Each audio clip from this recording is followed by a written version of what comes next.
subject of the lesson is God. And in the golden text, a very important word is prayer. God has heard me. He has given heed to the voice of my prayer.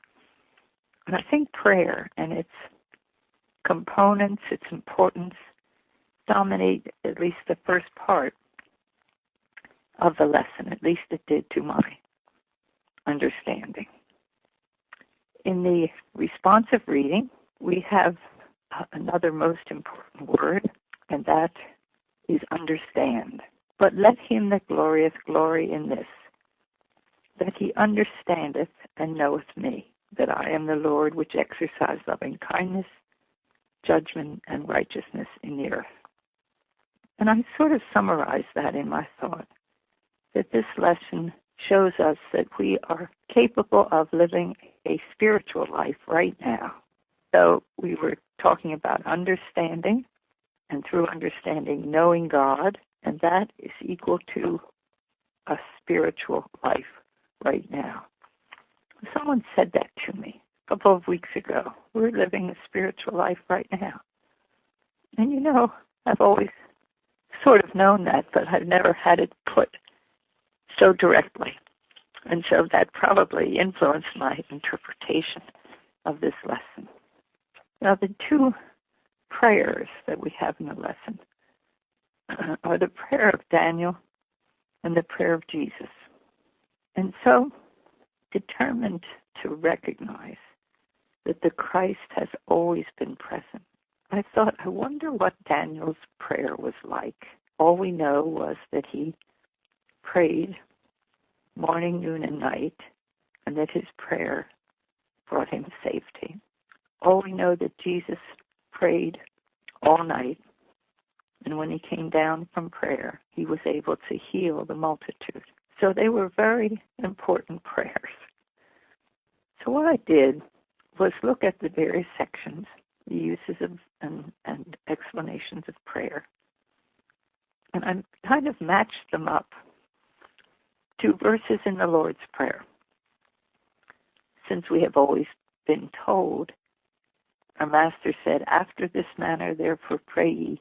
And then, says Mrs. Eddy, he gave the prayer which covers all human needs, and she gives the spiritual interpretation.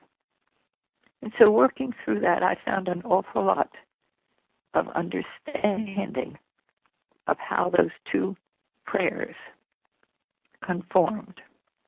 Section 1. Know therefore this day, and consider it in thine heart, that the Lord, he is God in heaven above, and upon the earth beneath there is none else. Adorable One came to me as a summary.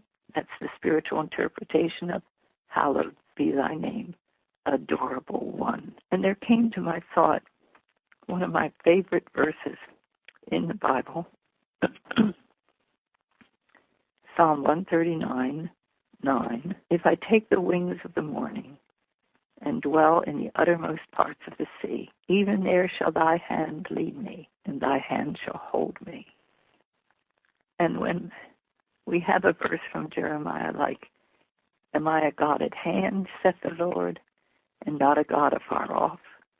Can any hide himself in secret places that I shall not see him, saith the Lord? Do not I fill heaven and earth? That psalm verse seems to fit in so well. And just that lovely taking the wings of the morning is just so uplifting. Now, when we continue on section 1 in Science and Health, Mrs. Eddy says the true understanding of God is spiritual. It robs the grave of victory. It destroys the false evidence that misleads thought and points to other gods or other so-called powers, such as matter, disease, sin, and death, superior or contrary to the one Spirit.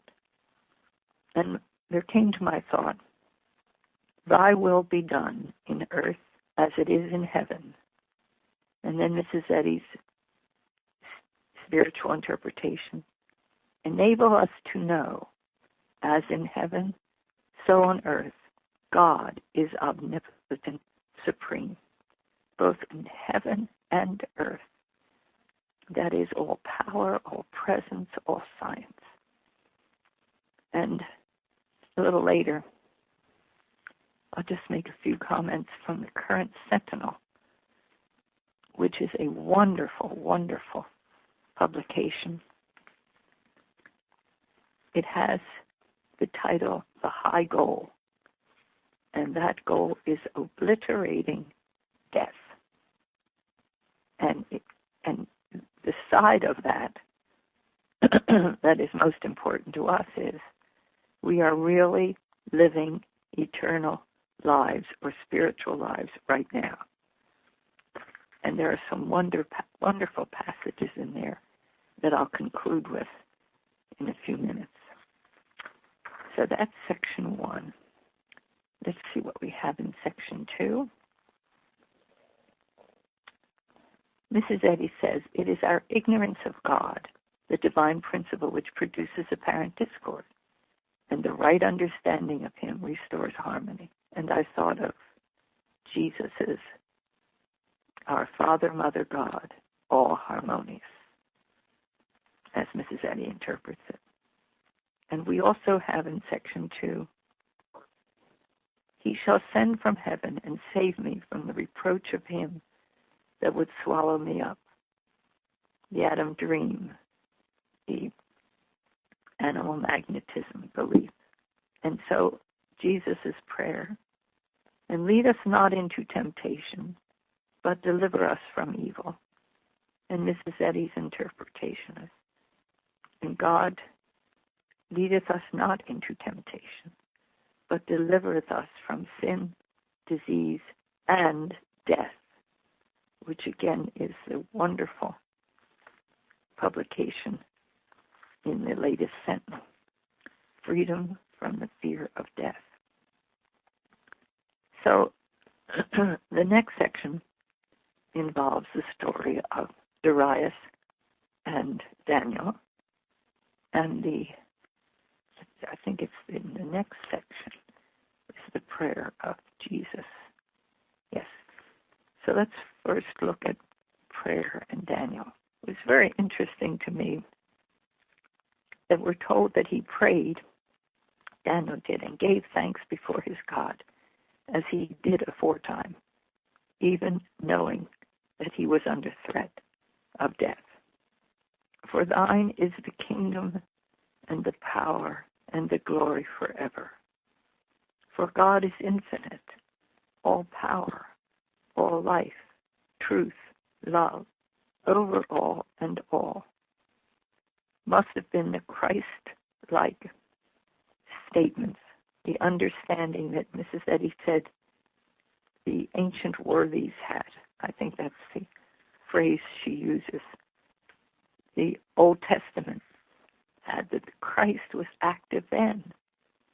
It has always been active. As long as there's God, there's the Christ, healing, bringing us to understanding and our nature.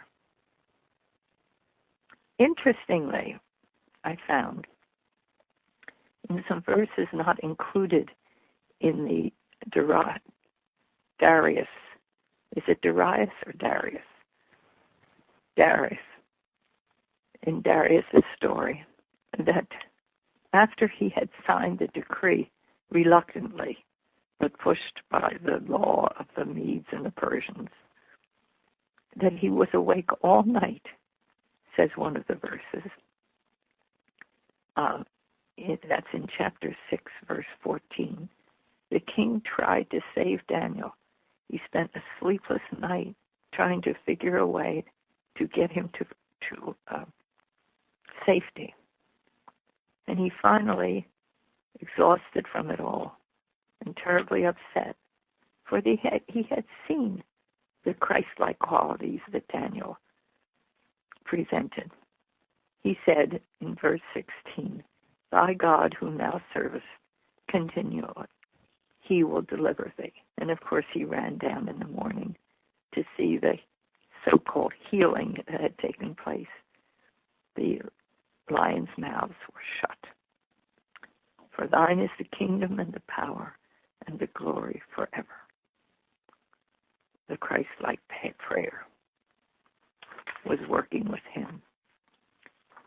Then, beginning in section 3, there's another word that seems to be appearing. The word power. The good you do and embody, Mrs. Eddy says, gives you the only power obtainable. Evil is not power. It is a mockery of strength, which ere long betrays its weakness and falls never to rise. That is so reassuring. They were having a program on television about the construction of the hydrogen bomb.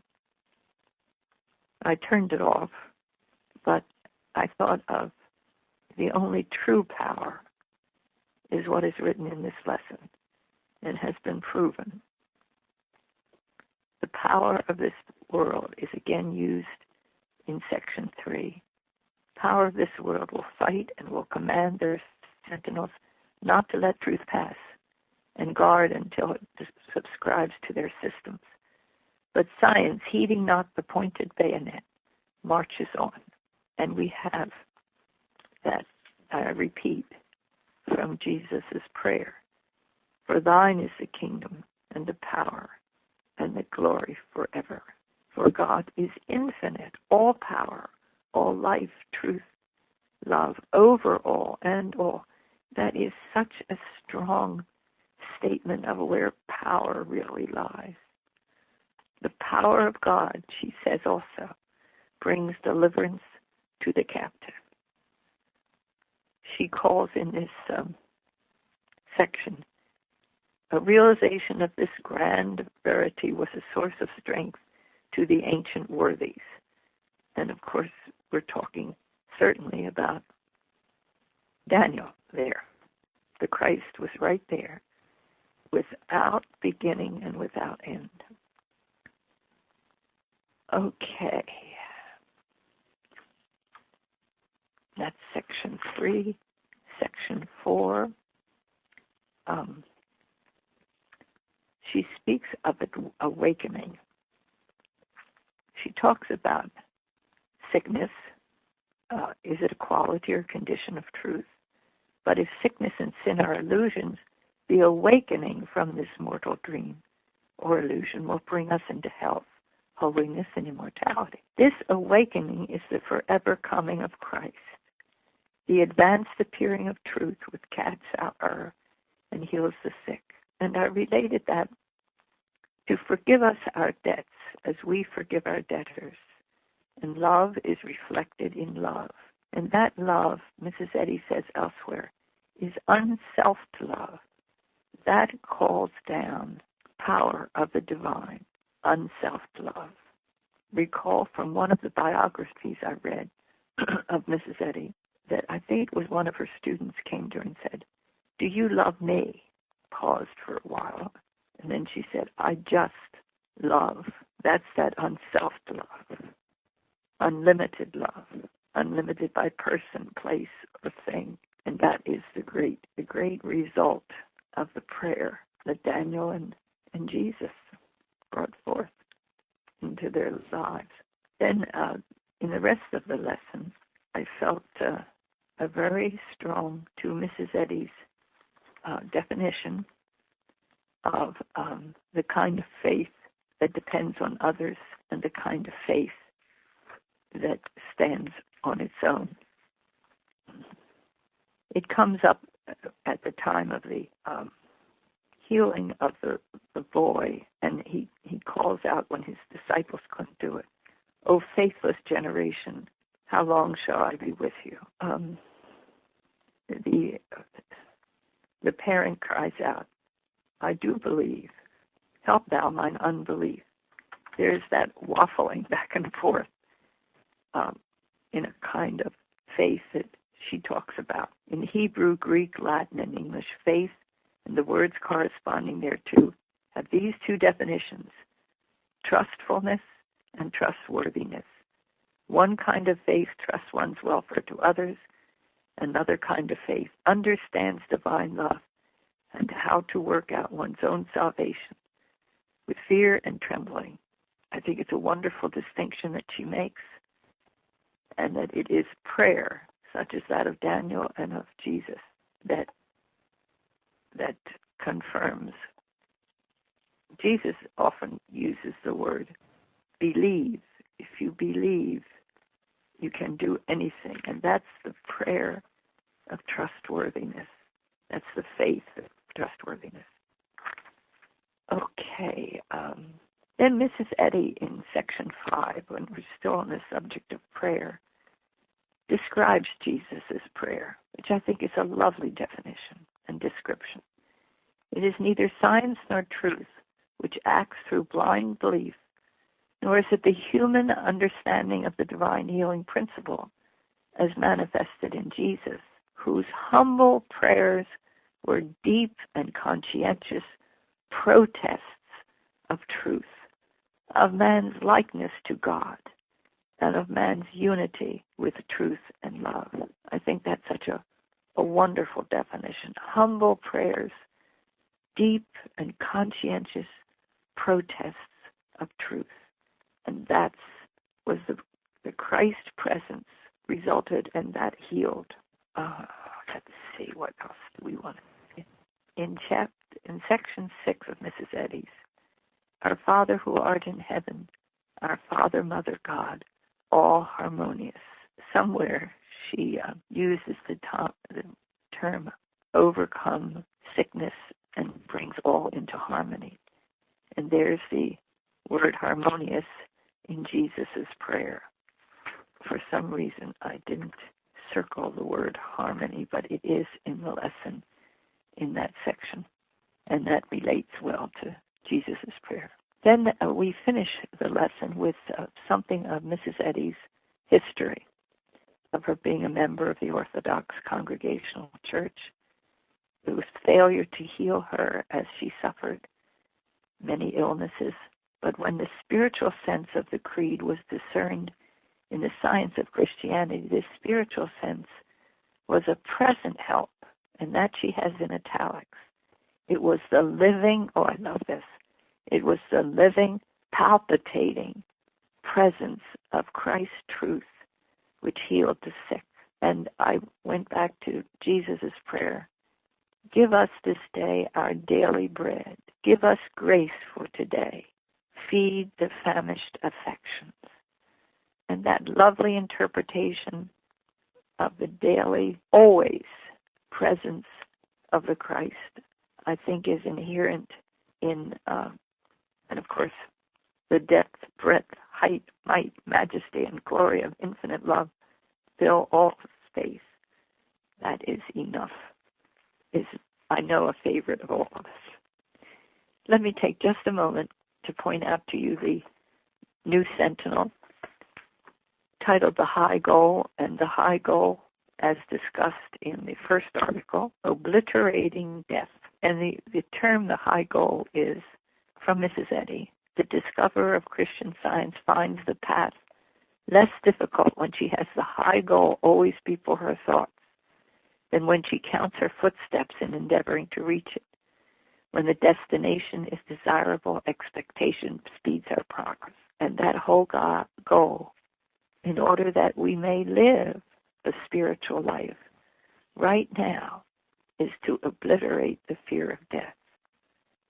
In the very first paragraph, McLaughlin, the author, says, there's amazing power in ridding ourselves of the belief in death, of understanding as spiritual beings created by an all-good God, we are really living eternal lives. And she has a very interesting interpretation of Abraham's sacrifice of Isaac. So what did Abraham sacrifice on Moriah? Not Isaac.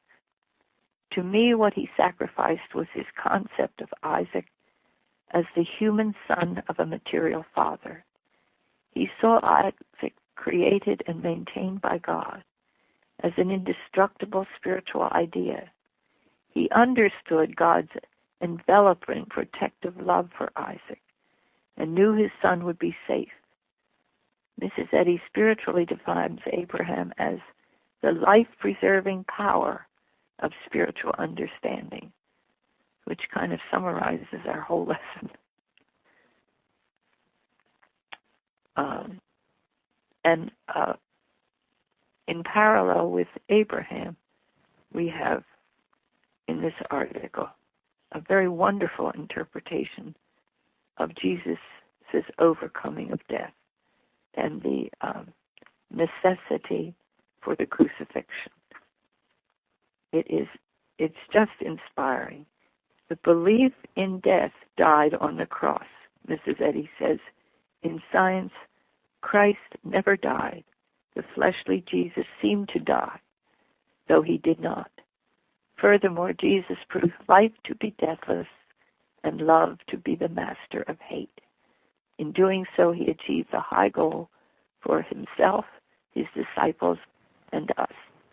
And I think that just fits in with the lesson on God and the prayer of Jesus and the story of Daniel and everything. It fits into everything. So I have rattled on a bit, but I was just so impressed with that first article. It seemed just to connect with the lesson so well.